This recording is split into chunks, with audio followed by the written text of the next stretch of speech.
Corona संक्रमण वृद्धि पाउथुवा हेतु एहाकु किछि परिमाण रे आयत्त करिबा पई राज्य बाहरु आसुथिबा प्रवासी ओडिया मानकु 14 दिनिया क्वारंटाइन रे रहिबा व्यवस्था करा जायछि। किंतु किछि दिन तळे कंधमाल जिला नुआगाँ टीएमसी रु जणे प्रवासी ओडिया 14 दिन क्वारंटाइन रे रहिबा परे घरकु फेरिथिले। किंतु 10 दिन परे तांकु कास ज्वर आरंभ होइथिला एवं स्लैब टेस्ट परे प्रवासी जनक कोरोना पॉजिटिव होइथिबा जणा पड़िथिला। वर्तमान कंधमाल जिलापाल पक्षरु साइनपड़ा पंचायतर किलुपड़ा ग्राम को कंटेनमेंट जोन भाव घोषणा करा जायछि। बालीगुड़ा उपखंडर यह हेउछि प्रथम ग्राम जहाकु जिलापाल कंटेनमेंट जोन घोषणा करिसेंती। जेहेतु प्रवासी ओडिया जनक 10 दिन धरी ग्राम रे रहिथिले एवं अंचलर लोकमानक सह मिसिथिले, तेणु सही अंचल को निषेधांचल भाव घोषणा करा जायछि।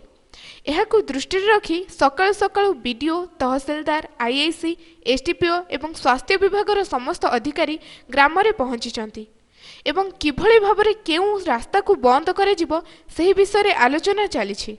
बालीगुड़ारू चंदन पंडांक रिपोर्ट, रिपोर्टर्स अपडेट।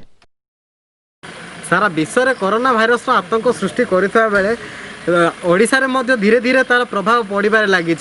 दिन को दिन को मध्य कोरोनार पॉजिटिव संख्या वृद्धि होबार लगी।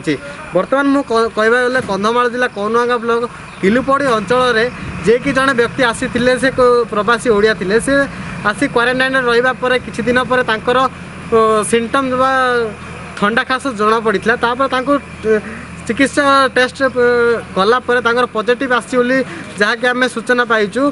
ताकू किपरि रोका जाइबो, गोष्ठी संक्रमण को किपरि रोका जाई पारिबो ताकू आखि आगे रखी कौनुआगाँ बीडीओ, तहसीलदार, सीडीपीओ मैडम एवं मेडिकल टीम एवं फायर ऑफिसर आसिकी सानिटाइज करने सह विभिन्न अंचल में ताकू सील करा जिवो बोली, यातायात ठप करा जिवो बोली जहाँ आम सूचना पाइचु।